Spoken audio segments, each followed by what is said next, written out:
Aujourd'hui, tu vas recevoir la Bible de l'hardware. C'est-à-dire, aujourd'hui, tu vas prendre tout ce qui était nécessaire pour choisir un PC gamer. Tout de A à Z, tout ce qui était vraiment nécessaire. Donc, va chercher à boire, va pisser, va chercher du popcorn et attache-toi parce qu'aujourd'hui, purée, tu vas en apprendre des choses.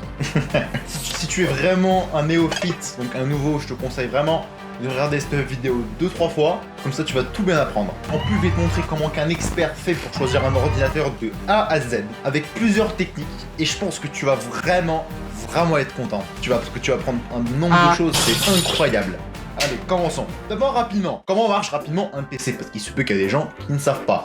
C'est pas grave, on doit tous apprendre. Ouais, moi, il y a 1500 avant Jésus-Christ, je ne savais pas ça. Mais c'est pas grave. Là, je vais rapidement passer sur les composants principaux. Donc, le processeur pour commencer, en gros, c'est un petit peu le cœur du PC. Pas le cerveau, le cœur.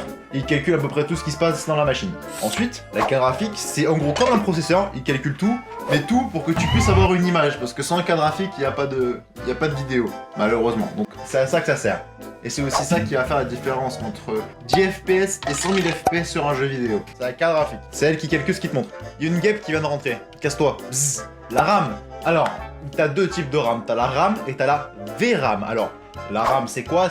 En gros, c'est la mémoire que ton processeur a pour poser ses calculs à l'intérieur. Alors, à quoi ça sert? En gros, c'est super simple. Disons que tu vas aux États-Unis et que disons qu'à chaque fois, tu oublies tout ce que tu viens d'apprendre. Et disons qu'à chaque fois, tu oublies ton anglais. Ça veut dire que là, tu te ramènes dans un restaurant et à chaque fois, pour commander, déjà même de base, pour entrer, tu dois ouvrir ton dictionnaire, chercher le mot bonjour, dire bonjour. Ensuite, une fois que tu veux commander, vu que tu as complètement oublié comment parler anglais, il faut qu'à chaque fois, tu rouvres un dictionnaire et que tu traduises mot à mot. C'est super chiant et long. Et le processeur, c'est exactement pareil. Disons que tu as un jeu vidéo, tu as un arbre. Donc à chaque fois, il devrait le recalculer à la place de juste le laisser dans la mémoire RAM. Ce serait super chiant et ce serait super inefficace. Et c'est à ça que ça sert. Et la VRAM, c'est la mémoire intégrée à ta carte graphique.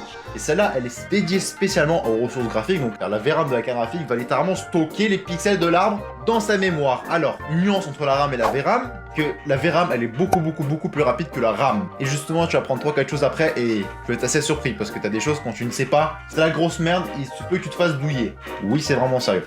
Alors, ensuite, les choses qui sont super importantes, c'est de savoir quelle utilisation tu auras de ce PC, parce que selon ton utilisation, il se peut que ça varie tout de A à Z. Est-ce que tu vas jouer aux jeux vidéo? Est-ce que tu vas travailler? Est-ce que tu vas faire de la 3D? Est-ce que tu vas faire du montage vidéo? Ou est-ce que tu vas faire de l'Excel? Ouf, ça va faire mal ça. Et tu peux dire quelle est la différence entre tous. Si j'achète un bon PC gamer bien puissant, il peut faire et ça, et ça, et ça. Non. T'as plein de choses à savoir déjà de base. Dépendant de ton programme, il se peut que tu as beaucoup plus sollicité ton processeur et il y a d'autres programmes qui vont beaucoup plus solliciter ta carte graphique. Il se peut que tu aies des programmes qui utilisent très fortement les deux. Par exemple le montage. Disons que tu joues aux jeux vidéo, tu vas utiliser ton processeur un maximum à 40%. Et ton impact, si tu as un processeur de malade ou que tu as un processeur correct, la différence sera très minime. Par contre, ce qui va faire la grande différence, c'est ta carte graphique, parce que c'est ta carte graphique qui est principalement utilisée. Disons que tu as une grande fiche avec 15 millions de trucs à l'intérieur, ce qui va faire que c'est fluide et ce qui va faire que tu vas pouvoir ouvrir ça, ça va être ton processeur, parce que ta carte graphique, honnêtement, elle s'en fiche un petit peu. Ça n'a pas trop d'effort pour elle. Ensuite, la carte mère, c'est le squelette, c'est ça qui permet de tout connecter ensemble. Et puis bon, l'alimentation, pas besoin de t'apprendre qu'est-ce que c'est, le stockage non plus, parce que c'est la stockage, c'est pour stocker tes données. Voilà. Et je vais t'apprendre qui sélectionnait quoi, du comment, du pourquoi, avec ton utilisation. C'est pas ça que tu veux savoir. Est-ce que ton programme utilise plus ton processeur ou utilise plus ta carte graphique? Tu tapes ton programme utilise plus ta carte graphique ou le processeur. Tu regardes et puis tu fais un minimum de recherche et puis tu seras assez vite tranquille. Quel budget? Dépendant quelle est ton utilisation et dépendant quel est ton budget, il faut que tu fasses plus ou moins attention à certains détails. Il faut que tu choisisses, est-ce que tu as des composants haut de gamme, des composants bas de gamme, il faut faire attention à ça. Il faut aussi prioriser selon tes besoins. Est-ce que tu mets plus d'argent dans le processeur? Est-ce que tu mets plus d'argent dans la carte graphique, dans la RAM, dans le stockage, blablabla. Aujourd'hui, on va pas définir de budget précis. Pour 550 €, tu dois acheter ce PC sur ce site-là, sur 600 balles, tu dois acheter ce PC-là. Non, aujourd'hui, on va pas faire ça. Aujourd'hui, tu vas devenir un semi-dieu de l'informatique. Du moins pour choisir un PC. Parce que je reste le dieu.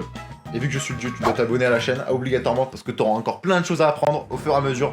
Déjà dans cette vidéo, tu vas apprendre plein de choses, mais il y a tellement de choses dans l'hardware à apprendre que je peux pas tout donner linéairement. Et dans une seule vidéo, il faut que ce soit sur plusieurs. Mais déjà aujourd'hui, tu vas apprendre plein de choses. Comment que je peux t'aider pour te guider dans tes composants? C'est super simple. Par exemple, j'ai créé 3 pastilles de couleurs, rouge, orange et vert. Parce que dans tous les cas, en général, chaque composant, peu importe la génération, s'applique à un certain type de config. Par exemple, des composants haut de gamme trouvent toujours la peau du cul. Des composants entrée de gamme coûteront toujours pas très cher. C'est l'objectif. Et ça a toujours été comme ça. Donc, le rouge, c'est l'entrée de gamme. Alors, dans la monnaie actuelle, en 2023, 850 balles ou moins. La jaune, la pastille jaune, c'est pour un PC entre 850 balles à 1500. Et vert, c'est tout ce qui est au-dessus. Et au passage, des choses qui sont super importantes, c'est donc tu prends que des composants que d'une seule couleur de pastille. Ça n'y aura pas de problème. Par contre, si tu commences à mélanger des verts et des rouges, ça dépendant des composants, il se peut que tu fasses de la grosse tu comprends pourquoi. On va commencer par le processeur parce que c'est une des choses les plus chiantes à expliquer, mais c'est pas grave, tu vas comprendre. Alors, ce qu'il faut savoir, déjà de base, bon, je pense que là je vais rien t'apprendre si je te dis qu'il y a des processeurs Intel et des processeurs AMD, c'est eux qui les fabriquent. Il y a des points forts pour les processeurs Intel et t'as des points forts pour des processeurs AMD. Chacun ses points forts, chacun ses points faibles. Et aujourd'hui, tu vas les apprendre. Alors, il y a une liste de choses à savoir sur un processeur. Déjà de base, les cœurs, les threads, les filets en français, la fréquence et l'architecture et la génération. Ça, c'est des choses, voilà, il faut les savoir. Parce que si tu ne sais pas ça, t'es dans la mouise. Et t'inquiète, en vrai de vrai, c'est super simple. C'est pour ça que je t'ai dit de regarder la vidéo 2 ou 3 fois. Il faut que ça devienne de la seconde nature quand tu dois choisir un PC. Purée, je vous offre cette vidéo gratuitement. En vrai, je pourrais la facturer 100 balles tellement qu'il y a de l'information dedans. Bref, à l'intérieur de chaque processeur, il y a des cœurs. Un cœur, c'est quoi? C'est un calculateur qui va permettre de calculer qu'est-ce qui se passe dans ton PC. Et plus il y en a, plus ton processeur est puissant. Pour te donner une analogie assez simple, disons que tu veux créer un jeu vidéo. Et disons que t'as 4 étapes essentielles pour créer un jeu vidéo. On va simplifier. La création de l'histoire, donc le but du jeu, créer ou coder la logique du jeu, créer le design et le publier et faire le marketing. Parce que si tu fais un très bon jeu vidéo mais que personne ne le connaît, ça sert strictement à rien. Donc disons que tu es tout seul. Disons qu'il faut 40 semaines pour faire tout ça. Mais disons que tu prends 4 employés, tu auras besoin que de 10 semaines. Parce que vous êtes 4 et chacun a ses tâches. Plus t'as de cœur, plus tu as d'employés dans ton processeur. Pour faire simple. Un cœur a au minimum un thread. En gros, un thread, c'est quoi? En gros, un thread, c'est une séquence de calcul. Et prenons un employé qui doit émettre à jour Windows et faire un rendu Blender. S'il a qu'une paire de bras, à chaque fois, il doit bouger les bras du clavier numéro 1 pour ensuite aller au clavier numéro 2, calculer ce qu'il doit calculer, puis rebouger les bras, revenir au poste principal, recalculer et c'est moyennement efficace. Disons qu'on lui donne une autre paire de bras, qu'il a 2 paires de bras maintenant, mais ça reste qu'un seul employé, il a qu'un seul cerveau, donc il peut faire qu'une seule chose à la fois. Par contre, ce qu'il peut faire, c'est qu'à chaque fois, au lieu de bouger ses mains, il a juste besoin de bouger ses yeux. Donc il se concentre à gauche, on lui donne ce qu'il doit faire, ensuite il a juste besoin de tourner les yeux, et il peut retravailler directement, il travaille ce qu'il doit calculer à droite, ensuite il revient à gauche, il revient à droite, il revient à gauche, et ça beaucoup plus facilement. Donc en gros, c'est pour mieux faire du multitâche et être plus efficace. Et si on prend un processeur 4 cœurs et 4 threads, il sera obligatoirement moins puissant qu'un processeur 4 cœurs et 8 threads parce que l'autre il sera plus optimisé pour faire du multitâche. Donc la fréquence, donc tu sais c'est quoi? Donc les gigahertz, 3,4, 6, 12, 20 gigahertz, voilà. Donc la fréquence qui est donnée en gigahertz, c'est le nombre de calculs ou d'instructions qu'il peut faire par seconde. Disons qu'on prend deux Intel i7 7700K. Alors oui, je sais que c'est des vieux processeurs, mais c'est super simple. Tous les deux, ils ont 4 cœurs et 8 threads. Mais disons qu'il y en a un qui tourne à 4,1 GHz et l'autre qui tourne à 4,4 GHz. Donc celui-là, il a fait 300 millions d'instructions de moins par seconde que l'autre. Donc celui de droite avec une plus grosse fréquence sera plus rapide. Si on prend le même processeur et qu'on lui fait tourner à une plus haute fréquence, il aura plus de puissance. C'est très important que tu saches aussi autre chose, c'est pas parce qu'un processeur est plus rapide qu'il est plus efficace. Parce que par exemple, encore une fois, disons qu'on prend un i5 13600KF, tu comprendras ce que c'est plus tard et qu'on compare à un i9 10900KF qui lui a 8 cœurs et 16 threads. Le i5 il a 14 cœurs et 20 threads. Disons qu'il y en a un qui tourne à 4,1 GHz et que l'autre il tourne à 5 GHz. Certes, tu peux dire celui-là il est plus rapide, il va faire plus de calculs par seconde que l'autre. C'est faux, parce que l'autre il a beaucoup plus de cœurs, il peut faire beaucoup plus d'opérations sur une seule seconde, parce que lui il a 14 cœurs, l'autre il a que 8. Donc obligatoirement, même s'il est plus lent, il pourra en faire plus que l'autre. J'espère que tu as compris. Après, je vais rentrer plus dans les détails plus tard, histoire que tu comprennes bien comment que ça se fait comment que ça se fait qu'un i9 est moins puissant qu'un i5, tu comprendras ça plus tard. Mais déjà de base, les cœurs et la fréquence, c'est une très bonne unité de mesure. Donc, mais du coup, il n'y a pas que ça qui compte. Avant d'expliquer l'architecture d'un processeur et comment qu'on calcule la puissance d'un processeur, je dois t'expliquer comment ils sont nommés les processeurs. Et ça, c'est super important que tu saches ça. Parce que si tu ne sais pas ça, tu comprendras strictement rien à ce qui est affiché devant toi. Alors, pour chaque processeur et pour chaque génération, que ce soit AMD ou Intel, il y a 4 séries. Donc chez Intel, c'est i3, i5, i7, i9. Chez AMD, c'est Ryzen 3, Ryzen 5, Ryzen 7 Ryzen 9, même si récemment les Ryzen 3 sont un petit peu abandonnés, c'est pas grave. Donc ça c'est le bas de gamme, ça c'est le milieu de gamme et ça c'est le haut de gamme. Alors, et donc du coup, plus tu montes en gamme, plus le processeur est puissant. Et obligatoire, il faut qu'on reste absolument sur la même génération, c'est très important parce que tu comprendras pourquoi. Le i3 et le Ryzen 3, ça correspond à l'entrée de gamme qui est faite pour faire du gaming entrée de gamme sur un budget très serré, ou soit pour l'utilisation bureautique parce que pour lancer LibreOffice t'as pas besoin de puissance. Le i5, alors dépendant des i5 du code du comment du pourquoi, donc et du Ryzen 5 aussi, c'est soit fait pour faire du gaming, pur et dur, pas un problème.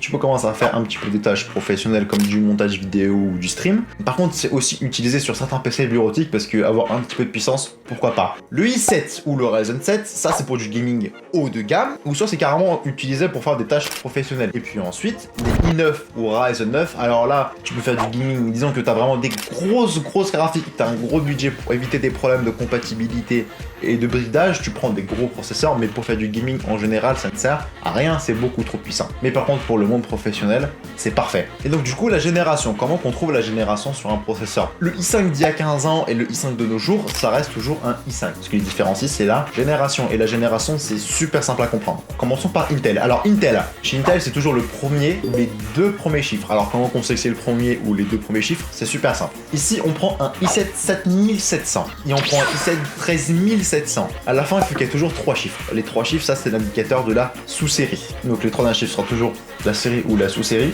Le i7 7700 fait partie de la 7ème génération. Le i7 13700 fait partie de la 13e génération. Ok, jusque là tu me suis, c'est super simple. Et donc un i5 13600 fait partie de la même génération qu'un i7 13700. Et justement aussi du coup tu peux te dire, un i7 c'est toujours plus puissant qu'un i3 sur la même génération. Par contre ce qui est super important à savoir, c'est qu'aussi tu regardes toujours le nombre de cœurs et le nombre de threads. Parce que par exemple un i7 7700 veut dire ok il a 4 cœurs et 8 threads, il coûte vraiment pas cher. Alors qu'un i3 13100, lui aussi il a que 4 cœurs et 8 threads et tu te dis bon tu sais quoi tu t'en fiches, t'as un i7 7700 qui traîne quelque part chez toi, tu te dis c'est la même puissance, non, parce que c'est encore plus compliqué que ça. Mais tu comprendras pourquoi plus tard, comment savoir ça, c'est super simple. Et aussi du coup de génération en génération, t'as aussi des grosses améliorations. Aussi entre générations, il faut tout le temps que tu regardes le nombre de cœurs, le nombre de threads et la fréquence. Donc l'architecture, donc alors je ne vais pas expliquer comment l'architecture d'un processeur à l'intérieur ça fonctionne, mais il y a autre chose qui est très important à savoir. Donc entre le i7 7700 et le i3 13100, c'est le même nombre de cœurs, la même fréquence, le même nombre de threads, mais il y a un saut générationnel, il est 46% plus puissant que l'autre. Comment que ça se fait? Parce qu'au fur et à mesure que les générations elles sortent, parce que là il y a quand même 6 générations d'écart, c'est énorme, il y a environ 8 ans. Comment que ça se fait qu'il est plus puissant? Parce que d'année en année, les constructeurs ils trouvent un moyen comment sortir de plus en plus de puissance du même nombre de cœurs. Par exemple, disons qu'on prend un moteur de 2 litres d'une Renault 21 et qu'on prend un moteur de 2 litres d'une Mercedes A45. Il n'y a que 2 litres et tu peux dire c'est la même taille du moteur. Oui, sauf que l'un il fait environ 80 chevaux, l'autre il fait environ 450 parce qu'ils ont trouvé des moyens comment l'optimiser. Et là c'est exactement pareil. Donc comment savoir si quel processeur choisir, comment qu'il est plus puissant? C'est super simple. Tu prends par exemple moi ce que j'ai fait, i7 7700 versus i3 13100. Benchmark, donc benchmark c'est en gros pour vérifier la puissance. Et là assez vite tu vas pouvoir comparer les performances d'un processeur à l'autre. Là tu as compris les bases d'un processeur. Maintenant on va rentrer dans les détails. Donc par exemple, disons pour un Intel i5 de 13e génération, tu as 5 ou 6 processeurs dans la même série. Comment que ça se fait? Je vais t'expliquer avec une analogie. Par exemple, disons que tu as une Mercedes classe A de 2023. Bah tu as une Mercedes classe A qui coûte moins cher, et ensuite tu as une Mercedes classe A qui coûte elle super cher, du moins qu'il y a une grande différence de prix et elle coûte beaucoup plus cher que la première. Comment que ça se fait? Je vais t'expliquer. Par exemple, tu sais, tu as plusieurs Mercedes. T'as des Mercedes A160 avec un petit moteur et un intérieur qui est correct. Et t'as des Mercedes A250 avec un meilleur intérieur et plus de performance. Mais ça reste toujours une Mercedes classe A. Donc par exemple, une Mercedes classe C, elle sera toujours meilleure que une Mercedes classe A parce qu'elle est plus haut de gamme. Et c'est pareil avec les processeurs. Donc que ce soit chez Intel ou chez AMD, c'est exactement pareil, t'as toujours des gammes et des sous-gammes. Et j'ai tout expliqué. Voici tous les processeurs i5 de 13e génération. Le i5 13400F, il a que 10 cœurs, 14 threads si je ne me trompe pas, et un i5 13600KF, lui il a 14 cœurs et 20 threads. Parce qu'en fait, plus tu montes, plus il a de la puissance. Jusqu'à là, c'est logique. Et aussi, plus il coûte cher. Et donc, du coup, il y a aussi, tu peux voir qu'il y a des lettres. Donc là, je vais d'abord d'expliquer les lettres de chez Intel et ensuite les lettres de chez AMD. Parce que par exemple, quelle est la différence entre un i5 13400 et i5 13400F? Parce que tu peux voir qu'il y a une différence de prix. Alors, tous les processeurs Intel, sans lettres, ont des graphiques intégrés. En gros, c'est ce qui permet d'afficher ce qui se passe à l'écran. Pardon. Au très beau OBS. Voilà. Ça, c'est la partie graphique qui permet de générer ça. Sans ça, il n'y a pas d'image. Et les lettres F signifient qu'il n'y a pas de partie graphique. Alors, ça a des avantages et des inconvénients. Alors, l'avantage, c'est qu'en moyenne, le processeur coûte 50 € moins cher. À part ça, il y a zéro boost ou différence de performance. Par contre, le gros désavantage, c'est que tu as besoin d'une carte graphique obligatoirement pour le faire tourner. Sinon, ça ne marche pas. Ensuite, tu as la lettre K. La lettre K signifie que ce processeur, il est overclocké et qu'il est overclockable. Overclock, ça veut dire quoi? Ça veut dire augmenter la fréquence d'origine du processeur. Ça veut dire par exemple de passer de 5,1 GHz à 5,4. Ça, c'est un exemple d'overclock. Parce que du coup, en général, sur un processeur, tu as l'horloge de base qui est par exemple 3,8 GHz ou sur les PC portables encore moins 2,5. Et ensuite, tu as la version Boost qui peut aller donc sur un processeur normal 100K jusqu'à disons par exemple 4,5 et la version K, donc un i5 3600K par exemple, il peut atteindre jusqu'à 5,1 et un peu ça tu peux l'overclock parce que sinon c'est bloqué par le constructeur, tu peux pas. T'as la lettre S qui signifie dans le i9 13900 KS qui signifie que le processeur déjà de base il est overclocké mais qu'il est encore plus overclocké. La lettre H chez Intel, c'est la version pour les PC portables qui consomment moins de courant et qui ont un petit peu moins de performance. Donc par exemple le i9 13900H, il a que 14 cœurs et 20 threads. La lettre X pour le i9 13900HX signifie qu'il a plus de cœurs, donc il a plus de puissance. On passe à 24 cœurs. Et puis après, t'as le i9 13950HX qui signifie qu'au lieu d'aller à 5,4 GHz, il peut aller jusqu'à 5,5. Ça veut dire qu'il est overclock. Plus le chiffre grand, plus t'as de puissance. Maintenant chez AMD, par exemple là je parlais des Ryzen 7 de 7ème génération.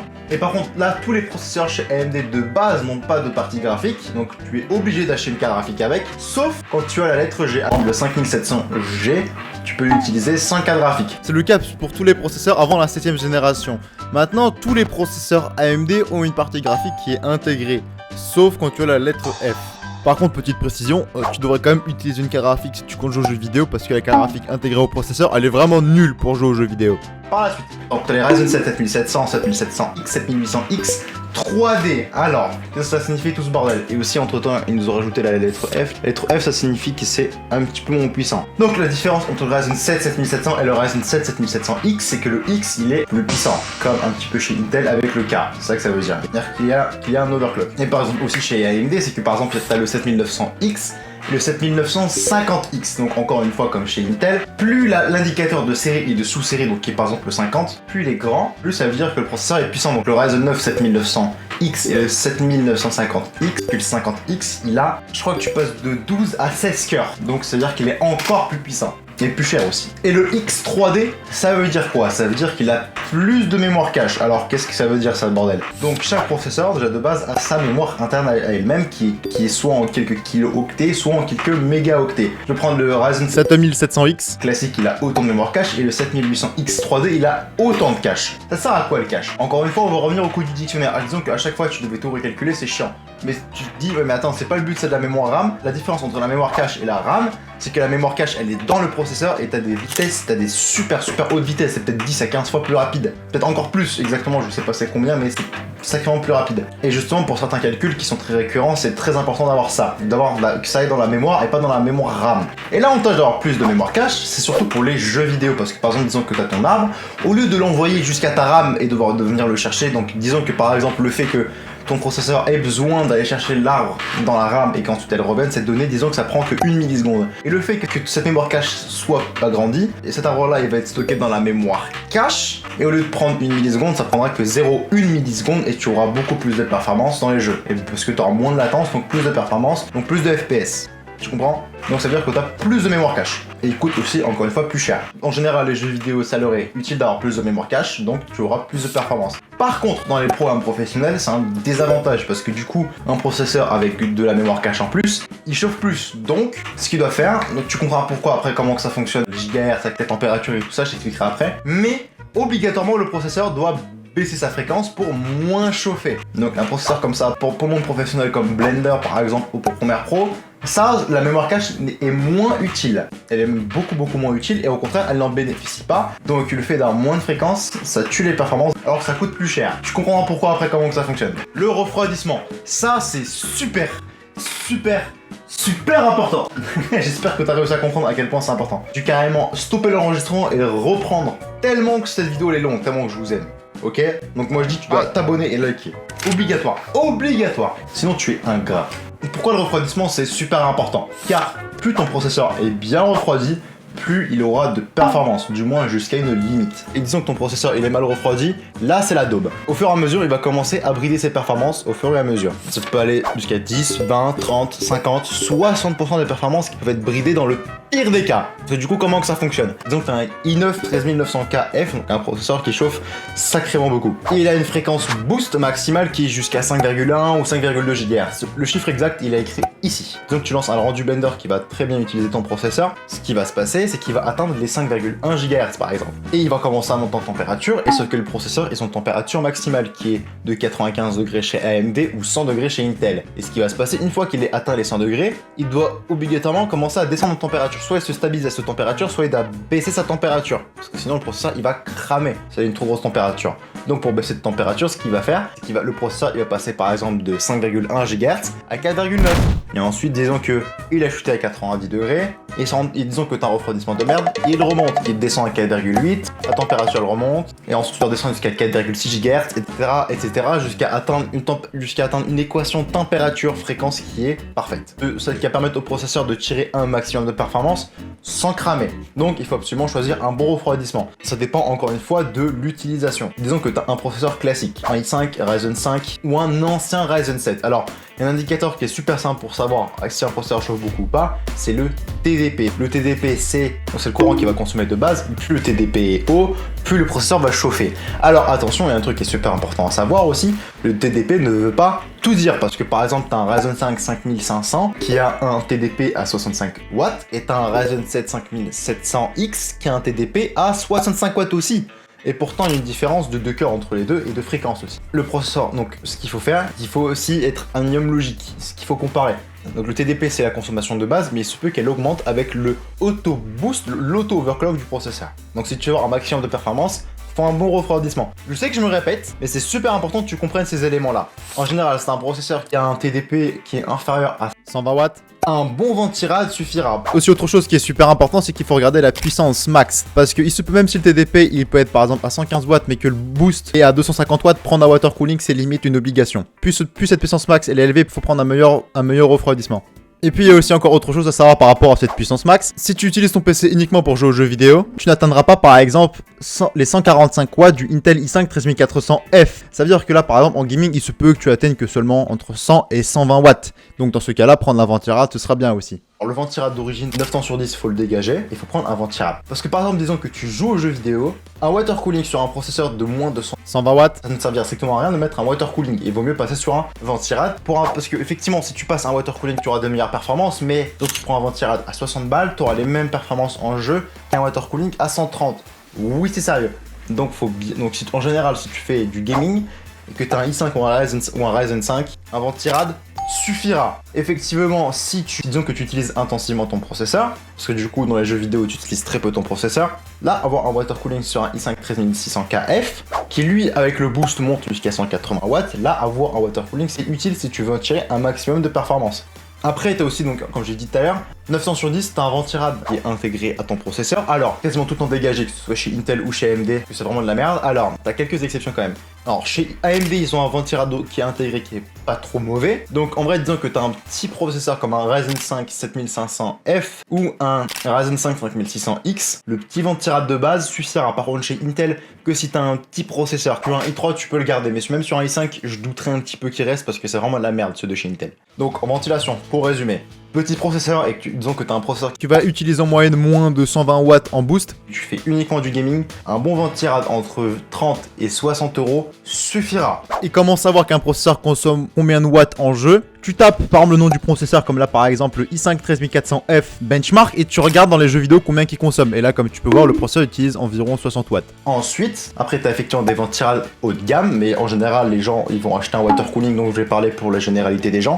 pour 100 balles, tu fais du gaming et que tu as un gros i7 ou que tu utilises intensivement ton processeur, donc tu utilises ton i5 intensivement ou ton Ryzen 5 intensivement, là, peut-être passer sur un water cooling, ce sera beaucoup plus raisonnable. Ensuite, du coup, qui choisir à la fin? Alors, en général, si tu fais que du gaming, AMD sera meilleur, surtout les versions X3D, parce que tu auras beaucoup plus de performance et aussi il consomme moins. Si tu es dans le monde professionnel et que tu travailles sur Blender, Premiere Pro, ce genre de choses là, avoir un processeur Intel, c'est mieux parce que tu auras beaucoup plus de performance. Par contre, tu auras aussi une beaucoup plus grosse consommation. Et donc, dépendant de la palette de couleurs, donc tu as les Ryzen 3, Ryzen 5, Ryzen 7, Ryzen 9, dépendant de la palette de couleurs, faut que tu choisisses au fur et à mesure. Mais disons que tu as vraiment un petit budget ric-rac, en général, un Ryzen 3 ou Ryzen 5 suffira. Et puis ensuite, il y a autre chose qui est super important à savoir aussi, c'est le bottleneck. Alors, c'est quoi le bottleneck? Alors, c'est quand en général, ton processeur n'est pas assez puissant pour suivre ta carte graphique. Qu'est-ce qui va se passer? C'est que ton processeur, il va limiter les performances de ta carte graphique. Et ça, c'est sacrément dommage. Imagine par exemple, tu as une carte graphique à 1000 balles, et disons qu'il y a 15% de performance qui sont dans le trou du cul du monde parce que tu as voulu économiser 50 balles sur ton processeur. C'est dommage. Il y a plusieurs choses à savoir à propos du bottleneck. Plus tu augmentes ta résolution, moins ton processeur sera sollicité. Par exemple, si tu joues en 1080p, ton processeur sera beaucoup plus sollicité qu'en 1440p, voire en Ultra HD, donc en 2160p. Donc si tu joues en Full HD, il faut absolument avoir le processeur adéquat avec ta carte graphique. Et puis aussi, tu as deux types de bottleneck. Tu as le bottleneck qui va littéralement limiter la puissance de ta carte graphique, genre à 80% par exemple, et elle ne pourra pas aller plus. Et ensuite, tu as une limitation qui est faite par ton processeur. Par exemple, il se peut que ta carte graphique avec un Ryzen 7 5800X et une RTX 4070 Ti, il se peut que ta carte graphique tourne à 100%, mais si à la place de ce Ryzen 7 5800X, tu aurais mis un Ryzen 7 7700, tu auras plus de FPS en général, parce que le processeur n'est pas assez puissant pour suivre la cadence dans le jeu. Et ça, c'est aussi autre chose sur lequel il faut faire attention. Il y a une règle qui est assez simple à utiliser, que j'ai inventé pour choisir un bon processeur par rapport à sa carte graphique pour faire du gaming, c'est qu'en général, soit tu vas dépenser soit un tiers, voire la moitié du prix de ta carte graphique dans ton processeur. Donc ça veut dire par exemple que disons que tu as une RTX 4070 Ti qui coûte 1000 balles, il faut que tu mettes au moins un tiers du budget, donc on va dire environ 330 balles dans ton processeur. Donc là, en conséquence, tu t'achèteras un i5 13600KF et là, tu n'auras pas de bottleneck. En général, c'est une règle qui marche très bien. Et vraiment, je descendrai pas en dessous du 1 tiers du prix de la carte graphique, en dessous de ce ratio de 1 tiers, parce qu'ensuite, il est fort probable que tu aies de bottleneck. Je te recommande vraiment pas. Du moins, je parle du prix neuf. Donc, tu veux prendre une RTX 4070 Ti et que tu as que 1500 balles de budget, et que tu te rends compte que la règle des 1 tiers n'a pas été respectée, tu as deux choix. Hein. Soit tu vas au-dessus du budget initial et tu prends un plus gros processeur, soit tu réduis ta carte graphique, parce que vraiment, avoir un bottleneck, c'est vraiment pas bon. La carte graphique, je vais enfin t'expliquer comment choisir une carte graphique. Donc déjà de base, là, t'as appris énormément de choses sur les processeurs. Déjà là, t'es devenu un expert des processeurs, mais tu le deviendras encore plus un petit peu plus tard, quand je vais te montrer en réel comment moi je choisirais un PC. Donc, va t'hydrater, va chercher du popcorn et reviens. Moi en attendant, je vais boire. Ah, sa mère, elle fait chaud. Chocolat. Bon, donc, je vais te rappeler vite fait la carte graphique. Ça sert à quoi? Elle permet d'afficher une image à l'écran. Donc ça, c'est super important. Putain, j'ai encore de la flotte sur la bouche. Ah, il fait chaud, il fait 40 degrés là.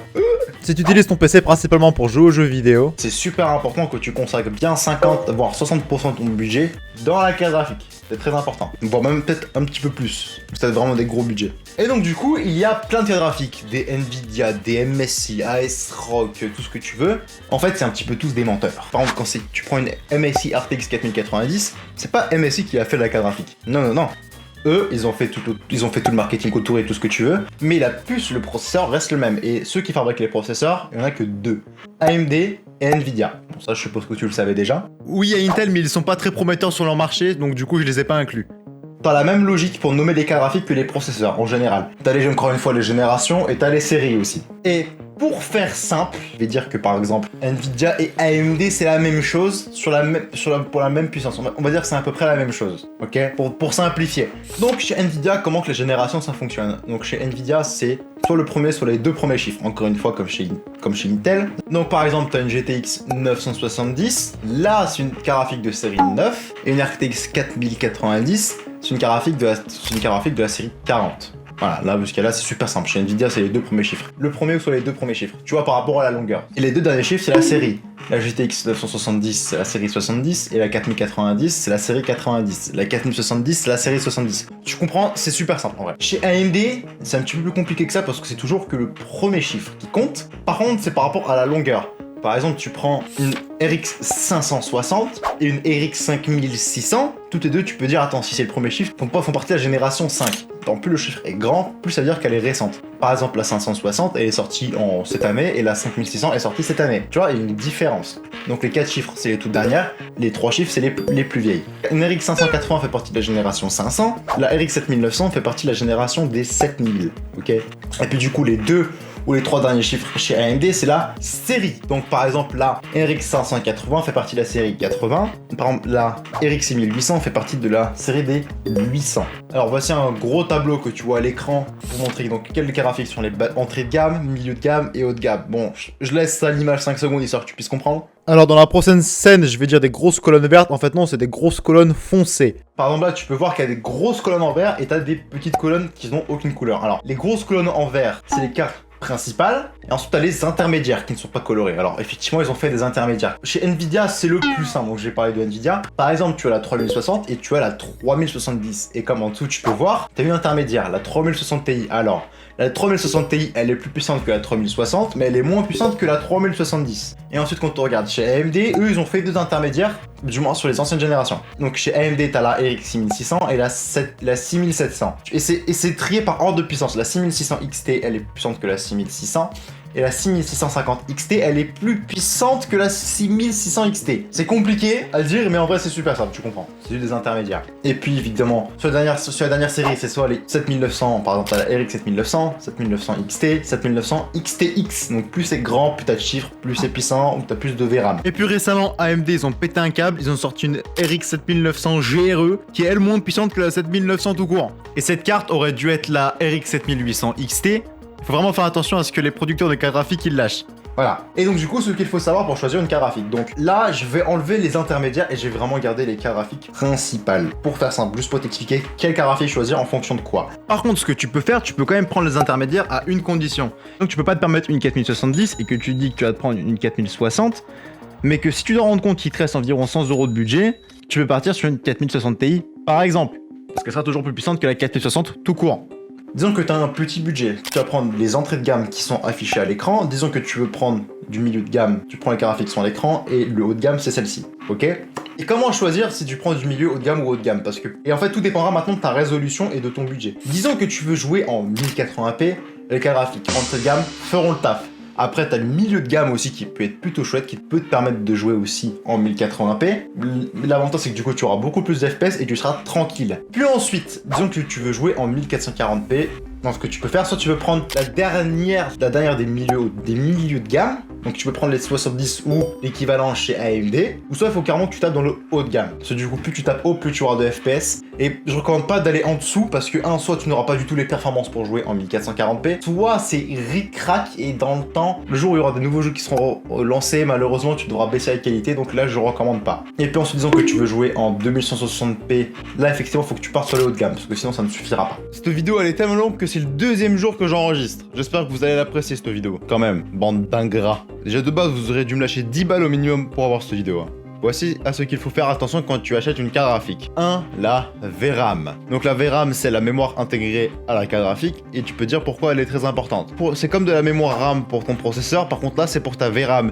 Et à la nuance de la RAM, celle-ci tu peux pas rajouter des barrettes de RAM comme ça. Ça, c'est pas possible.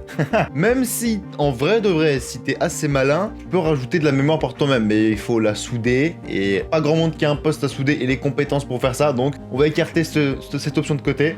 Et donc tu peux te dire quelle est la quantité de mémoire qui est bien. La quantité minimale maintenant de nos jours pour être bien, c'est minimum 12 Go, voire même avoir 16 Go de VRAM, parce que sinon en dessous, il est fort probable que ta VRAM elle déborde sur ta RAM et que tu puisses avoir 2-3 petits problèmes. En général, les cartes graphiques Nvidia ont elles entre 8 à 12 Go de VRAM. Sur les cartes graphiques, en tout cas pour les consommateurs réguliers, je parle pas des 4090. Malheureusement, cette quantité de VRAM, elle est absolument plus que pas suffisante.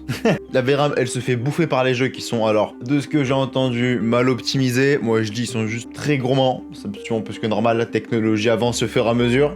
Donc, en tout cas, pour l'instant, pour jouer en Quad HD, 12 Go de VRAM, ça suffit. Mais par exemple, ma RTX 3070, qui a elle 8 Go de VRAM. Ça fait 3 ans que les RTX 3070 sont sortis.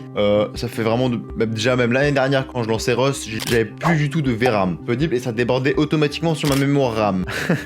Let's go. Parce que du coup, ce qui va se passer quand ta VRAM elle déborde, c'est que ça va automatiquement déborder sur ta RAM. Et le problème, c'est que si tu as 16 Go de RAM, c'est assez chaud. Et d'ailleurs, j'aborderai ce point un petit peu plus tard. Donc, faut prendre des cartes graphiques avec un maximum de VRAM. Donc à la fin, quelle carte graphique choisir? Donc si tu fais du gaming et uniquement du gaming avec ta machine, je te conseille de prendre des cartes graphiques AMD.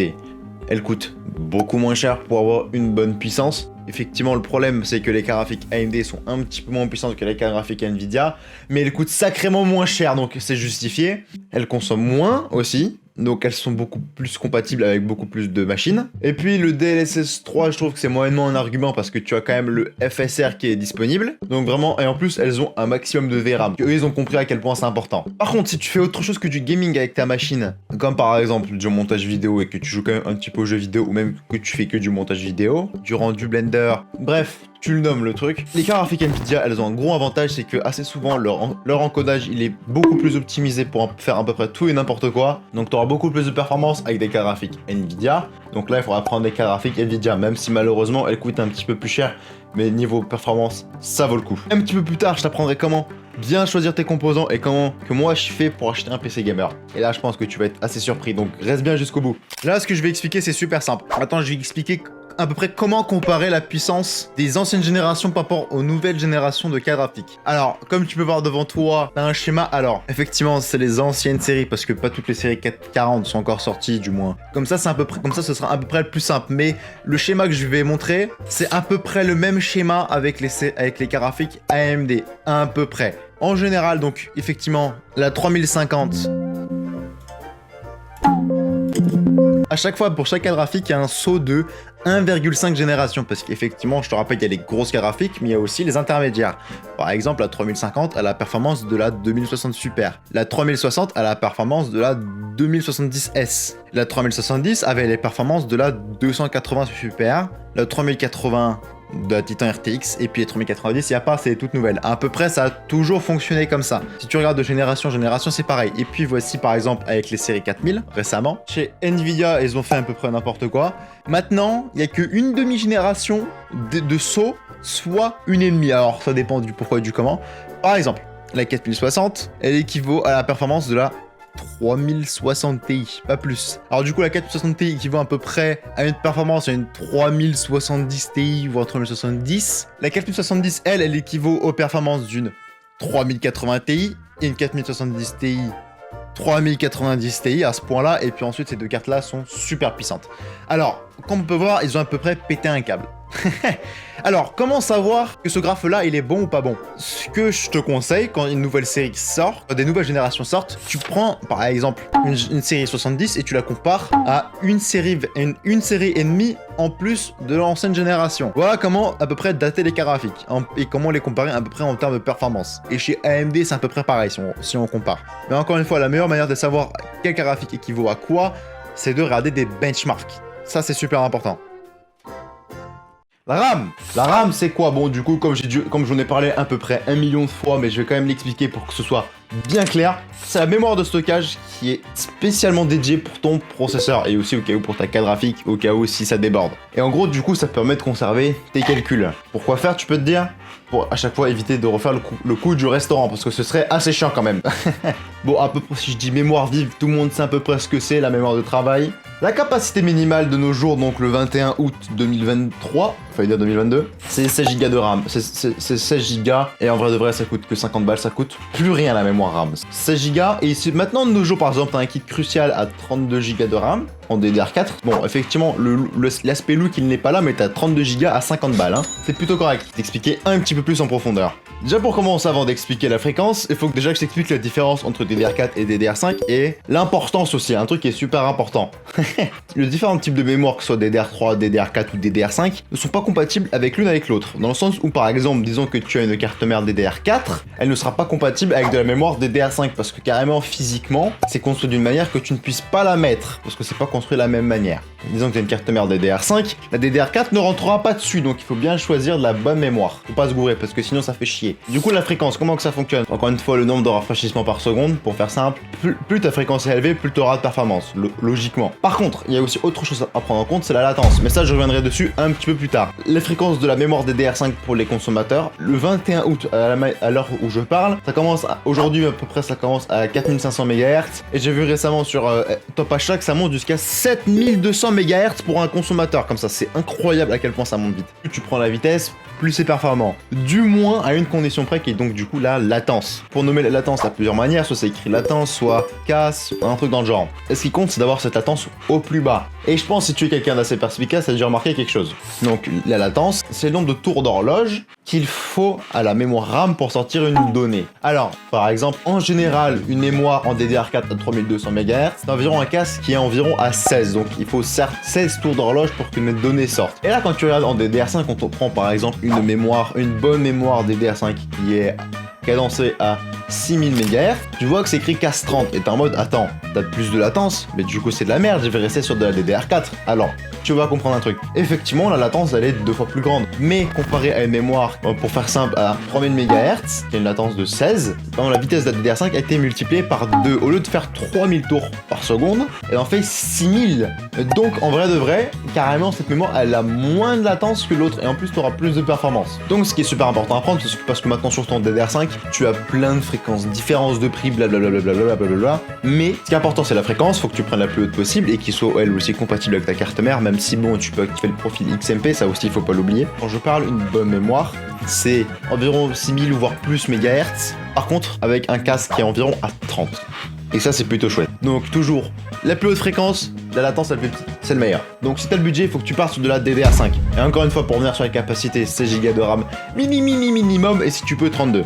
Comme ça tu seras tranquille au cas où si ta VRAM elle déborde. Et du coup, comment tu sais si tu dois choisir de la DDR4 ou de la DDR5? Il se peut que tu puisses te confondre. Et justement, pour ça je dois t'expliquer les cartes mères. Une carte mère c'est quoi? C'est le composant qui permet de relier tous les autres composants, c'est le squelette de l'ordinateur, en gros. Du moins pour savoir si sa carte mère elle est compatible pour de la DDR4 ou de la DDR5, bah assez souvent c'est écrit sur la carte mère et ça se reflète sur le prix. Alors, il y a aussi plein de choses qui sont super importantes que je vais devoir t'expliquer ici aussi. Assez souvent c'est par rapport au prix. Alors les anciens processeurs AMD c'est que de la DDR4, les tout derniers processeurs AMD c'est que de la DDR5, comme ça problème résolu. Et les derniers processeurs Intel c'est soit de la DDR4 ou soit de la DDR5. Et assez souvent si tu fais une carte mère avec de la DDR5, elle coûtera plus cher qu'une carte mère avec de la DDR4. Par contre, il y a plein de choses auxquelles il faut faire attention quand tu prends une carte mère et ça c'est vraiment super important. C'est-à-dire que là si tu fais de la merde, c'est comme si tu prenais une roue de tracteur pour l'accrocher sur une bagnole ou inversement. Tu vois, ça c'est qu'il risque d'y avoir un problème de compatibilité. Oui, je sais que là c'est poussé à l'extrême, mais c'est vraiment aussi extrême que ça limite. Donc je parle du socket. Le socket donc c'est l'emplacement pour le processeur. Il se peut que tu en as déjà entendu parler. Et il faut faire super attention parce que du coup, alors chez AMD c'est super simple, soit c'est AM4 pour les processeurs de génération 5000 ou 5 et avant. Et récemment sur les processeurs de 7ème génération ou de génération 7000, là c'est AM5. Et comment choisir une carte mère AM5? Tu tapes carte mère AM5 sur internet.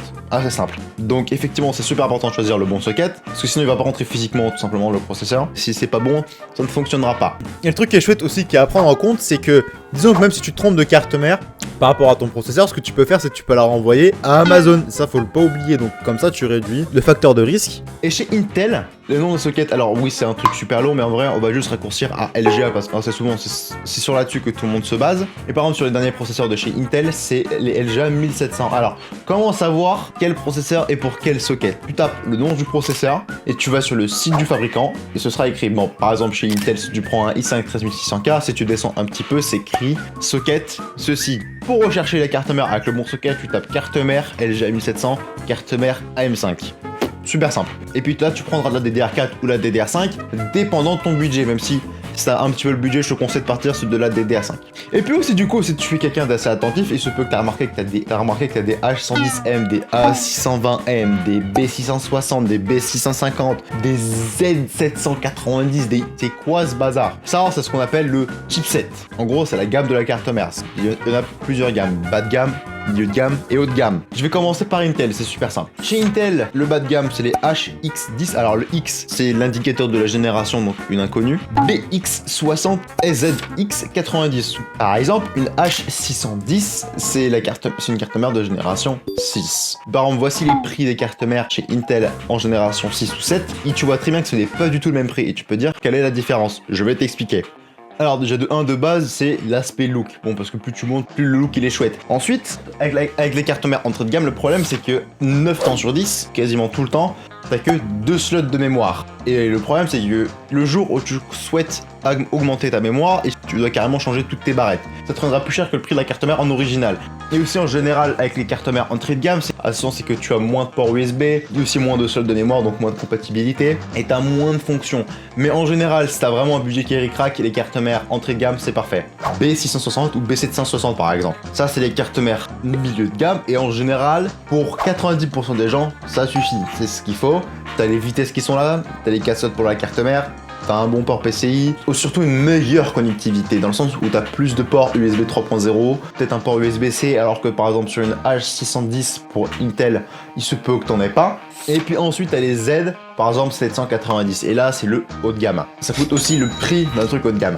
Alors l'avantage d'avoir une Z790, par exemple, donc d'avoir le haut de gamme, t'as les derniers standards de rapidité. Au lieu d'avoir le PCI Express 4.0, t'as le PCIe Express 5.0. Alors tu peux dire quelle est la différence, c'est-à-dire que ça va sacrément plus vite. Ensuite par exemple, quand t'as un processeur qui est haut de gamme, t'as beaucoup plus de lignes PCI. Alors tu peux dire quel est l'avantage, c'est que par exemple tu peux avoir plus de stockage, parce qu'en général avoir déjà de base t'as une carte graphique, donc elle prend 16 lignes PCI. Disons que tu as besoin de beaucoup de stockage en SSD et que tu souhaites avoir 16 TB de NVMe pour une raison X ou Y, que tu peux prendre une carte d'extension en PCI Express, et vu que du coup, et si tu prends une carte mère de série Z, là tu auras les lignes PCI nécessaires si tu as aussi le processeur qui suit. Alors que par exemple, si tu souhaitais faire ça sur une carte mère milieu de gamme, ou voire encore pire entrée de gamme, je pense qu'il se peut que ce soit même pas possible, ou même que ce soit pas compatible. Et avant de t'expliquer à qui ça servirait, à quoi, du comment, du pourquoi, on va d'abord expliquer vite fait chez AMD, parce que c'est à peu près la même chose. Donc chez AMD, les cartes mères entrée de gamme, c'est les A620M par exemple pour la dernière génération. Non. Ensuite tu as le milieu de gamme, c'est les BX50, et le haut de gamme c'est les XX670. Ou par exemple, pour faire simple, une X670. La génération, c'est comme chez Intel, c'est le premier chiffre. Du coup, quel chipset choisir? Alors, en général, c'est un budget qui est vraiment ric-rac. Il faut que tu partes sur les cartes mères entrée de gamme. Donc. Et puis sinon, en général, pour 90% des gens, il faut que tu partes sur une carte mère milieu de gamme. Ça suffira amplement. Par contre, aussi, ce qui est assez pas mal, il se peut que tu puisses partir sur les cartes mères haut de gamme. Alors, uniquement pour l'instant, le seul justificatif que j'ai vu, c'est si tu as besoin de plus de stockage, ou si tu pars faire du SLI, même si de nos jours ça se fait plus, que tu as besoin vraiment de beaucoup de bandes passantes. Soit que tu comptes faire de l'overclock, de gros bâtard. À part ces deux utilisations-là, je ne vois pas l'intérêt de prendre des cartes mères des cartes mères ultimes. Et aussi, du coup, en général, si tu veux partir, si tu as le budget et que tu souhaites partir sur de la haute fréquence de mémoire de DDR5, tu auras une meilleure compatibilité et de meilleures performances avec ta RAM, avec les cartes mères haut de gamme. Bon, alors, ça dépend, tu prends quoi, du comment, du pourquoi, mais les cartes mères haut de gamme, ça peut être aussi un petit peu chouette, mais il faut avoir le budget. Donc en général, si tu pars sur une carte mère milieu de gamme, c'est environ 1200 à 1500 balles de budget, c'est parfait, c'est ce qu'il te faut. Ah, merde. Aussi, autre chose qui est super important à savoir, c'est les lettres. Qu'est-ce qu'elle veut dire? Parce que bon, au début, donc t'as compris, t'as les A, les B, les Z et les X, c'est pour dire le H, de quelle gamme fait partie la carte mère. Ensuite, tu as autre chose qui est super important, c'est les lettres qu'il y a juste après. Après, il y a aussi la taille de carte mère. Donc, les cartes mères, par exemple, les B660 classiques sans rien, ça veut dire que c'est des cartes mères de taille ATX. Ça veut dire quoi? Ça veut dire que du coup c'est le chipset P660, mais c'est les cartes mères de taille classique, donc de grand format par exemple. Et ensuite t'as la lettre M qui veut dire qu'elles sont de taille réduite pour mini ATX. Et en fait voici la taille à côté, effectivement c'est les cartes qui sont un petit peu réduites. Et c'est pour ça par exemple que les cartes mères bas de gamme, elles s'appellent par exemple H610M ou le A520M, il n'y aura pas autre chose, parce que c'est des cartes mères de taille réduite, et du coup, bon bah, plus la taille est petite, moins de matériaux, donc moins ça coûte cher, du moins jusqu'à une certaine limite, et il se peut que tu as la lettre I qui soit à la fin du nom de la carte mère. Pourquoi? C'est pour dire que c'est des cartes mères de taille mini TX. Alors là, c'est des cartes mères toutes petites, et par contre, celle-ci, elle coûte la peau du cul. Parce que c'est chiant, hein, attention à un truc comme ça. Ensuite, tu as aussi le EATX, pour dire que c'est des cartes mères de taille, de format XXL, donc elles sont encore plus grandes que la normale. problème, donc là il faut bien voir si ça rentre dans quel boîtier. Et il n'y a pas beaucoup de boîtiers qui sont compatibles avec des cartes mères aussi grandes. Ça c'est surtout sur les gros chipsets, donc soit les X670, soit les L790. Récemment ce qu'ils ont fait, c'est qu'ils ont laissé les chipsets haut de gamme, ils les ont baissés en prix. Par contre ils ont enlevé quelques fonctionnalités qui servent à très peu de personnes, comme le fait d'avoir un meilleur courant ou un meilleur système pour délivrer du courant pour permettre de l'overclock. Ça ils ont réduit ça, et aussi le nombre de bus PCI je crois, pour justement réduire le prix. Et du coup, ils ont mis toutes les fonctionnalités haut de gamme dans la lettre E. Donc là, c'est des cartes mères qui sont encore plus que pétées. Là, c'est vraiment 500 balles. Et là, ça s'adresse vraiment à un profil très limité, donc à quasiment personne. Et puis la suite aussi, elle est super importante. Oui, là, si tu fais de la mouise, c'est la merde. L'alimentation, alors ça c'est aussi super important, c'est là où est-ce qu'il y a beaucoup de gens qui font des erreurs. Du moins surtout quand tu t'y connais pas. Parce qu'en fait l'alimentation, bon je n'ai pas besoin d'expliquer à quoi ça sert, il y a plusieurs choses à savoir qui sont super importantes. Alors déjà de base de 1, quelle puissance d'alimentation prendre? Bon alors en vrai pour savoir c'est super simple, tu vas sur le site de Be Quiet, tu mets tous tes composants, et puis tu vois qu'ils te mettent une alimentation recommandée, tu donnes plus 100 watts et puis t'es tranquille. Aussi, autre chose qui est super important à savoir, c'est la certification, parce qu'il y a soit 0 certification, soit ça commence à partir de 80 plus white jusqu'à 80 plus titanium. Ça veut dire que c'est quoi? C'est le degré d'efficacité de l'alimentation. Alors pourquoi c'est super important? Parce que 1, tu vas moins consommer, 2, c'est aussi un gage de qualité de l'alimentation, parce que par exemple, une alimentation qui a par exemple une certification white qui est elle la plus pourrie, mais au moins il y en a une. Disons que ton alimentation elle tire 300 watts, et bah elle en vrai de vrai elle va tirer 375 watts de la prise murale. C'est-à-dire qu'à ces 75 watts, donc environ 30%, ces 75 watts ils vont être partis en chaleur. Plus le degré est élevé, plus ça va être bas, et plus ce sera mieux. Donc vite fait, si tu dois prendre une alimentation, ça doit être absolument une alimentation de qualité bronze minimum.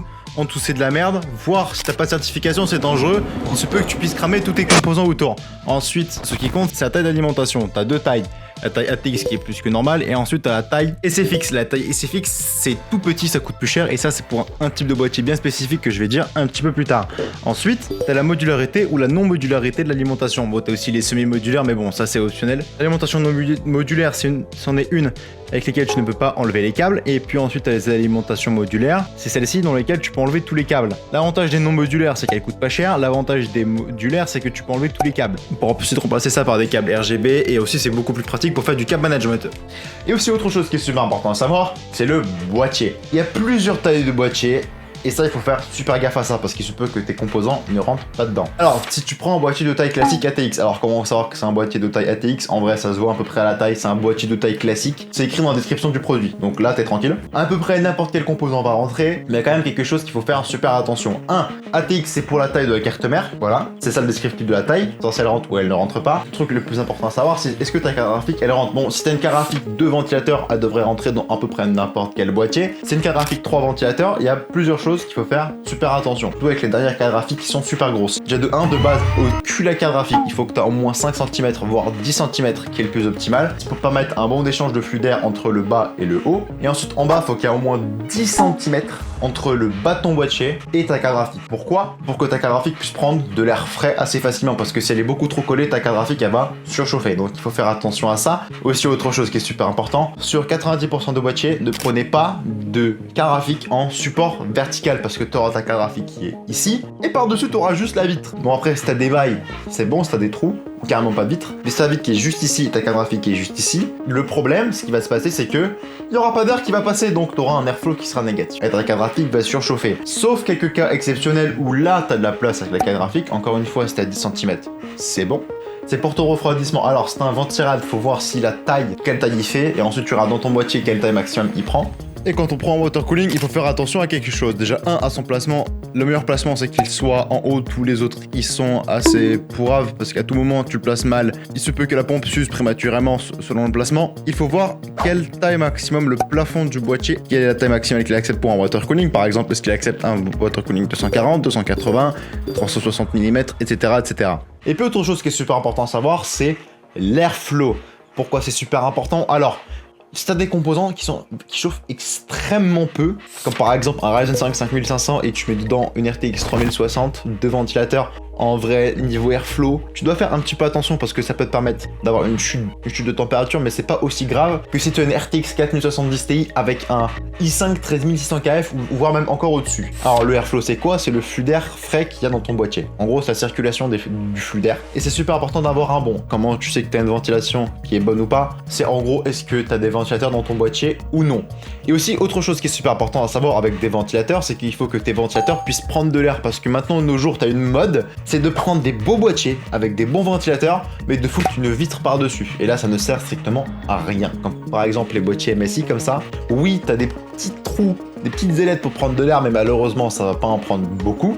Donc il faut absolument que tu prennes un boîtier avec une maille qui est assez grosse, parce que aussi tu as différentes tailles de mailles, des mailles qui sont petites et des mailles qui sont grosses. Et plus la maille est petite, plus elle va galérer à prendre de l'air. Donc il faut un boîtier avec une grosse maille. Et là, si tu as 3 ventilateurs en façade, ton water cooling qui est au-dessus et un ventilateur à l'arrière, niveau flux d'air, tu seras bon. Après aussi par exemple, disons que tu as un boîtier Lianli ou un boîtier qui ressemble à ça, le plus optimal, 3 ventilateurs en bas qui font rentrer de l'air et donc ton water cooling 360 mm là-haut qui fait sortir l'air. Et une bonne règle en général à utiliser, c'est d'avoir le même nombre de ventilateurs en entrée d'air et en sortie d'air. Voilà. Et à taille ATX, c'est la meilleure. Après, ensuite, tu peux prendre des boîtiers de taille mini ATX. Le problème, c'est que, il faut prendre la bonne carte mère, et de 2, la taille, elle est plus restreinte. Il se peut que tu aies moins de flux d'air. Donc, il faut faire super attention de bien respecter les règles de 5 cm au cul de la carte graphique et 10 cm en bas. Et puis, tu as ITX, la plus petite taille. Alors, l'avantage, c'est que, c'est transportable de fou, c'est beau.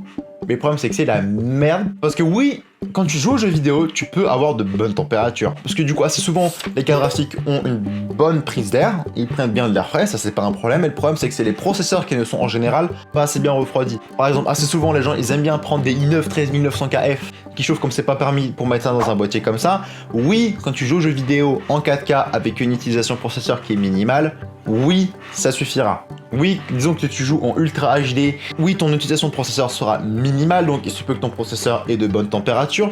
Par contre, la seconde où tu lances un truc qui utilise ton processeur, c'est la merde. T'as bien beau mettre un water cooling, t'as bien beau mettre des ventilateurs dans un boîtier aussi petit où t'as un aussi petit flux d'air avec la carte graphique qui te chauffe, c'est la grosse merde. T'auras de grosses températures, donc automatiquement t'auras moins de performance. Donc oui, si t'as un petit processeur comme un i5 13400F avec un bon ventirad et un bon flux d'air, et que tu joues aux jeux vidéo, oui, c'est bon, c'est validé, même si je recommande pas trop parce que ça coûte la peau du cul.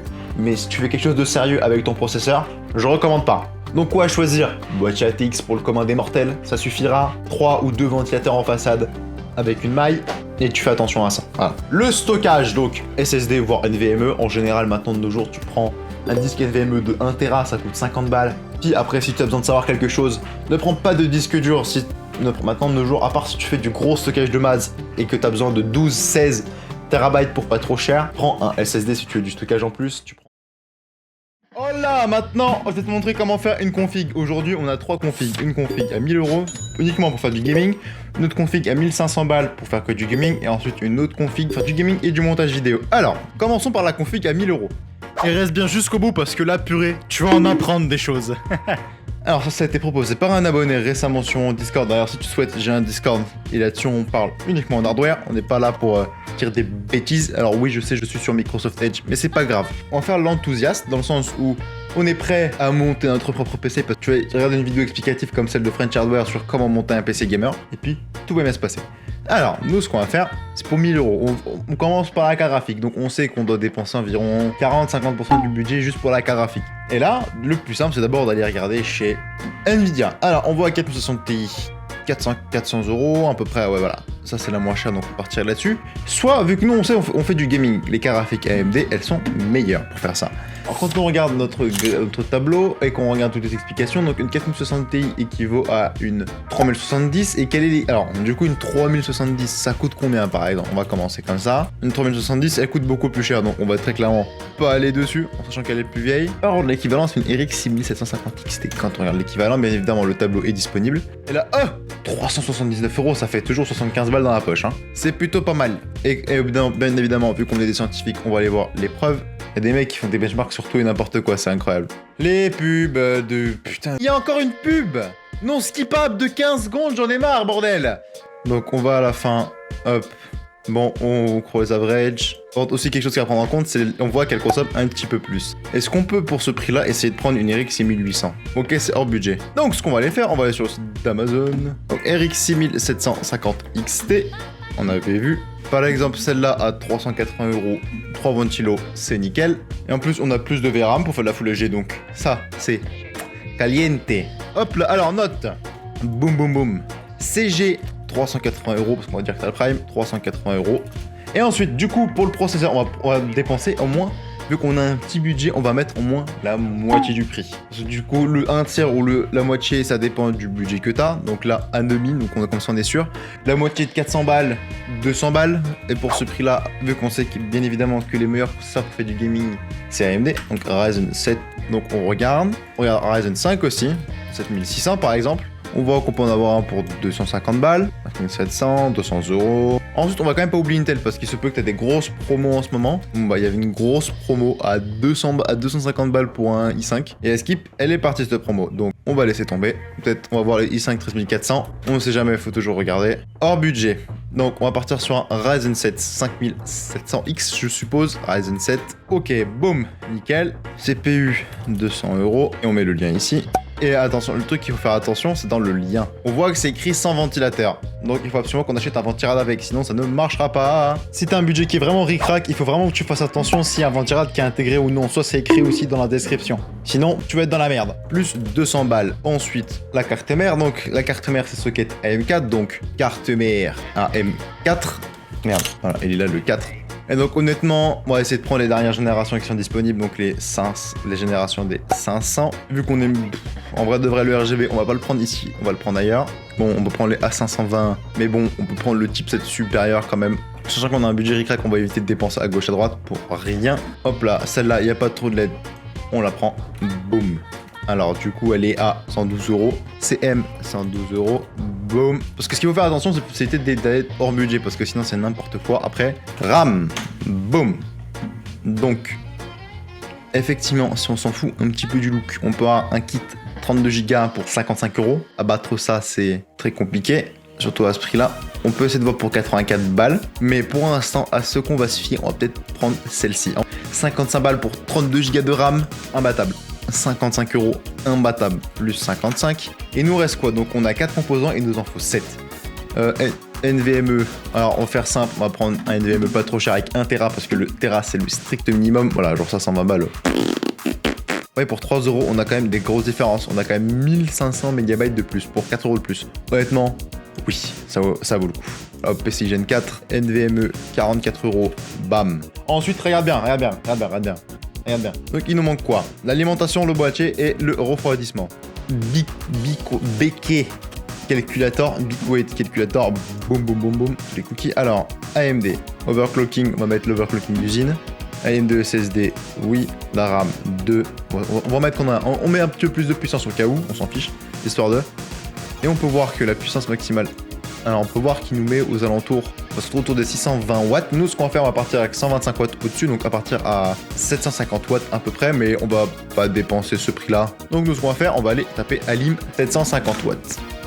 Boum. Donc on a des Alim à 100 €. Je partirai pas sur des petits trucs comme ça, moi je pars que sur de la marque, parce que j'ai pas envie de faire de conneries. Quitte à ce qu'on prenne une modulaire, donc personnellement, honnêtement à ce prix là c'est la marque hein. Gold, alors on regarde quand même, donc ici certification Gold, modulaire, si je fais plus Gold, moi je prends celle-ci parce que je l'ai actuellement sur ma config et il y a strictement aucun problème. On peut sceller modulaire et ça c'est parfait. Alim 750 watts plus 103, bam. Pour ce prix là on doit mettre le boîtier et le refroidissement. Ça va être chaud. Alors boîtier PC, on va partir sur un truc vraiment minimum. Genre là, le MSI. Alors, est-ce qu'il y a une maille qui est assez fine? Oui. Est-ce qu'il y aura la taille pour mettre la carte graphique? Bien évidemment que oui. Il n'y a pas prendre des L-crack, je sais pas trop quoi. Moi, je reste sur en ce dont j'ai confiance. Alors, je crois même qu'il n'y a pas le RGB, mais honnêtement, on s'en fout. Boîtier, 65 €. Donc, bien évidemment, pas de water cooling. Refroid. Merde, non, c'est pas ça. Ventirad. Ventirad, allez, boum, boum, boum. On va regarder sur pour le même prix s'il n'y a pas autre chose. 40 balles. Ça rentre pile poil. Et alors vu que aussi autre chose du coup j'ai pas radé, donc du coup si on suit la même règle, on sait que celui-là c'est un processeur qui chauffe pas trop et vu qu'on va faire que du gaming, ça devrait suffire un petit truc comme ça. Parce que du coup plus, ce qu'il faut faire attention sur la ventilade, c'est plus il est gros, déjà plus ce sera mieux pour avoir une grande dissipation de chaleur. Et aussi ce qui est important à regarder, c'est le nombre de ventilateurs. S'il y en a 1, 2 ou 3 sur certains. Là bon, on en a un seul avec ça, ils mettent ce ventilade là, et honnêtement tu peux jouer aux jeux vidéo avec ça déjà, ça suffit. Mais nous on prend un truc comme ça, on a de la marge, comme ça le jour où on veut un petit peu utiliser le processeur, on aura des performances correctes. Et là, plus 40 €, 999 €, une clé Windows ça coûte 20 centimes, avec tous les frais de port et tout ce que tu veux, ce sera bon. Voilà. Et avant de passer sur autre chose qu'on peut regarder, c'est ce qui est très intelligent, c'est d'aller sur d'autres sites comme Memory PC, Agando, on sait que c'est les moins chers. Donc on va là-bas. Il y a Infomax qui sont pas chers. Le reste ce sera hors de prix. Infomax. Donc là on peut voir qu'on a une 4060 pour 1000 balles. Bon déjà on sait que c'est moins performant parce que nous on a les performances d'une 4060 Ti. Donc jusqu'à 1000 €. Hop, alors je regarde pas le config-o-matic parce que je sais pertinemment que ce sera plus cher. Ce sera juste du gâchis de mon temps. Donc quand on regarde aux alentours, 3060 Ti, non, très clairement non. En plus c'est un processeur qui est moins puissant, donc ok, Infomax, au revoir. Agando. Oubliez quand même qu'on peut prendre des configs et les faire monter. Et c'est gamer, on sait que pour 1000 € on n'aura pas grand chose, voilà. Alors là, très clairement, oui, on a la même puissance pour 100 balles de plus, mais t'as un processeur qui est plus merdique, t'as pas de RAM, t'as moins de RAM, et t'as la moitié du stockage, donc non.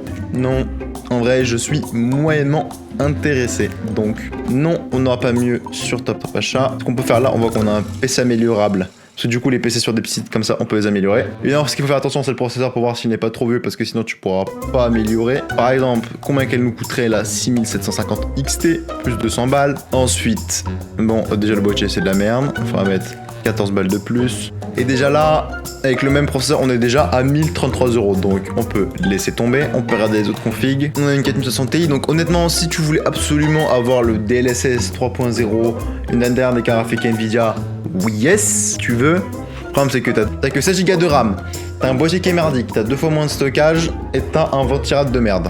Donc toujours pas. Maintenant on va voir vite fait chez Memory PC. Oui, why not? Le problème c'est que tu as une carte mère qui est beaucoup plus pourrave, parce que tu sais c'est une A520, elle est bas de gamme, 512 Go plus 16 Go de DDR4 seulement. Là on a un truc qui s'approche. Oui, pour 1000 € t'as ça, mais bon, le problème c'est que je pense qu'il se peut qu'il y ait un petit bottleneck. Il se peut que le processeur limite un petit peu les performances, parce que ça c'est équivaut à les performances d'une 4070 Ti. Une 4070 Ti avec un Ryzen 5 5600. Bon, donc là on a 700 balles, on va partir au-dessus. Donc, CPU, on va partir sur un Ryzen 7 5700, sur devoir, toujours dans un prix qui est correct. On va prendre un vrai boîtier parce que ça c'est de la daube, donc on va sur un Fractal Black. Ensuite, on part sur une carte graphique, une graphique cartoon comme ils disent les Allemands, donc AMD Radeon pour, bon ouf.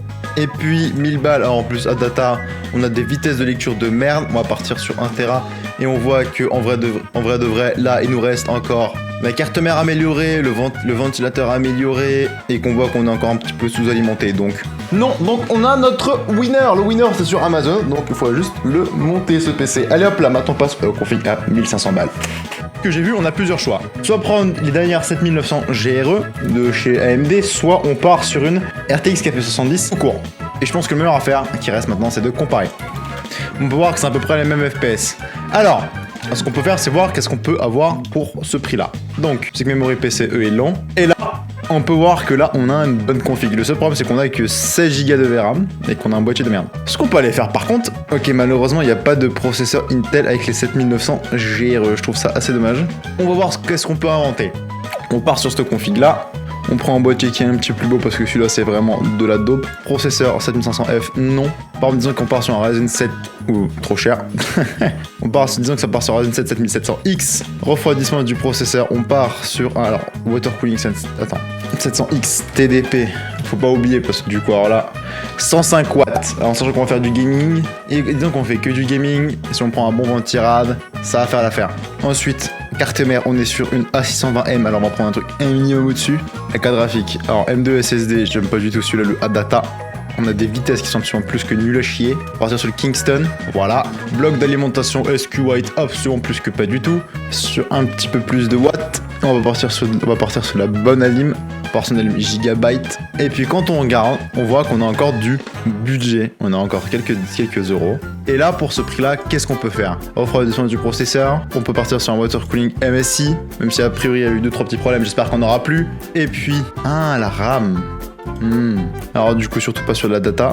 On part sur la Corsair Vengeance. Voilà, bon, pour 15 € de plus. Bon, malheureusement, on est 15 € au-dessus du budget, mais alors là, water cooling, B650, Ryzen 7 7700X, B650, 32 Go de RAM en DDR5, RX 7900, GRE, impossible d'acheter où que ce soit. Donc on a les performances entre une 4070 et une 4070 Ti pour 1500 balles. Ok, c'est chouette. Maintenant, on va quand même aller comparer sur Guindo. On va voir ce qu'ils ont quand même pour ce prix-là. À tout moment, ils ont des bons trucs. Après voilà, pour 1500 balles, on peut avoir aussi des trucs corrects.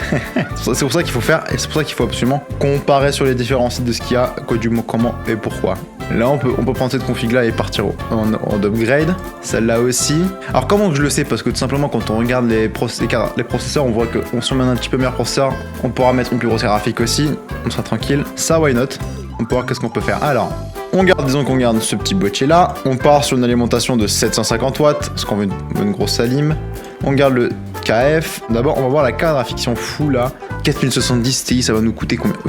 On peut même pas mettre une 4070. Ok, let's go. On abandonne ce PC là.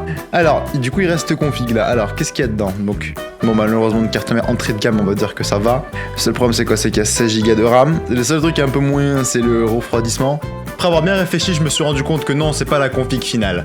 Après avoir réfléchi, en fin de compte, je coupe une config à 1500 balles. Il y a plusieurs choix. Donc, du coup, moi, je suis parti par exemple sur une AMD Radeon RX 7900 XT et j'aurais pu partir sur une 4070 Ti pour le même prix. Mais le truc, c'est que la 4070 Ti, elle a 12 Go de VRAM, alors que la 7900 XT, elle a 20 Go de VRAM. Donc avec ça, tu seras beaucoup plus que tranquille pour jouer aux jeux vidéo. Alors là, t'es tranquille pendant des années. Aussi, autre chose, hors ray tracing, la RX 7900 XT, elle est plus puissante. Par contre, si tu fais du ray tracing, là, la carte graphique Nvidia, elle gagne un petit peu. Mais pour ce prix-là, c'est sacrément meilleur. Et quand je compare au reste pour lequel tu peux avoir pour ce prix-là, tu n'auras pas mieux même au prix du neuf. Mais d'abord, petite note par rapport à la config à 1500 € pour uniquement faire du gaming. Le seul et unique petit problème qu'il peut y avoir, c'est que si tu fais autre chose que du gaming, là il se peut que ce soit un petit peu moyen. Mais alors là, par contre, niveau rapport qualité-prix, caliente. Maintenant, ce qu'on va faire, c'est on va prendre une configuration pour par exemple faire du montage vidéo ou du Blender. Et alors là, je pense que la différence, tu vas être assez surpris de la différence. Parce que nous, ce qu'on va faire, c'est qu'on va obligatoirement partir sur un Intel 13600KF, ou voire au-dessus si c'est possible. Et maintenant, là, on va partir sur une assez grosse config. Et là, ça va vraiment être pas mal. Donc, par exemple, ce qu'on peut faire, disons que je joue un petit peu aux jeux vidéo, que je fais quoi, 3-4 heures par semaine, mais que je travaille principalement sur mon PC. Donc, honnêtement, en wide Full HD, en vrai, la qualité, on s'en fiche un petit peu. J'ai pas besoin d'avoir la dernière des RTX 4090, mais ce qui m'intéresse, moi, personnellement, avec le montage vidéo, c'est le processeur, parce que Premiere Pro, c'est beaucoup plus pour le processeur. Donc, ce qu'on va faire, c'est qu'on va essayer de partir sur un i7. Donc, i7 13700KF. Hop, parce que je sais directement, par exemple, disons quand c'est ton processeur qui est assez ciblé, il faut pas oublier non plus que c'est graphique qui coûte assez cher. Si tu veux faire du travail professionnel avec 1500 balles de budget, c'est un i7. Et après, au pire, ce que tu peux faire au fur et à mesure, c'est tu rajoutes des composants, tu fais tout ta config, et si tu te rends compte que t'es au-dessus de ton budget de 200 à voire 300 €, ce que tu fais, c'est que tu baisses un composant ou l'autre. Tu auras juste au fur et à mesure. Donc, Amazon i7, bon, je mets pas le lien parce que j'ai pas acheté la config, mais toi, normalement, tu devrais mettre le lien. 440 €. Alors, j'arrondis parce que comme ça, c'est plus simple. Ensuite, du coup, carte mère. Par exemple, moi, je bénéficierais de la DDR5 et des hautes vitesses, par exemple, pour faire du montage et pour load mes fichiers beaucoup plus rapidement. Donc, pour moi, ce serait plus que utile. Donc, il faut absolument que je parte sur une carte mère en DDR5. Bon, la meilleure des cartes mères, en vrai, de vrai, je m'en fiche un petit peu. Alors, c'est tout ce que des slots PCIe x4, parce qu'actuellement, il y a des slots PCIe x5 qui existent pour des cartes mères, pour des ports M2, mais le problème, c'est que ça coûte super cher. Et un disque qui utilise le M2, un disque sous PCIe 5, ça coûte 200 balles pour 1 Tera. Donc, moi, personnellement, j'ai pas besoin d'avoir 13 Go par seconde en lecture. DDR5, voilà, nickel, une belle carte mère MSI avec 2, 4, trop de ports. En plus, avec du RGB de partout, comme ça, je serai un bon gros kéké. CMMSI, 219 €. Ensuite, on part sur la RAM DDR5, encore une fois. J'ai pas non plus envie de dépenser des sous faramineux. CL36, là, c'est de la 40. Il y a quand même 30 balles de différence, quand même. Alors là, ce que je suis en train de regarder, c'est les latences et les fréquences pour essayer d'avoir le meilleur rapport qualité-prix. Alors honnêtement, sachant que moi je m'en fous un petit peu du RGB, au pire si water cooling il en a, ça me suffit, j'ai pas besoin d'avoir des barrettes de RAM en RGB. Pour avoir du RGB, ça coûterait combien de balles en plus? Ça fait quelques sous en plus quand même, hein. Là c'est le 36. Bon, moi ce qui m'intéresse c'est les performances. 32 Go, DDR5, 138 €.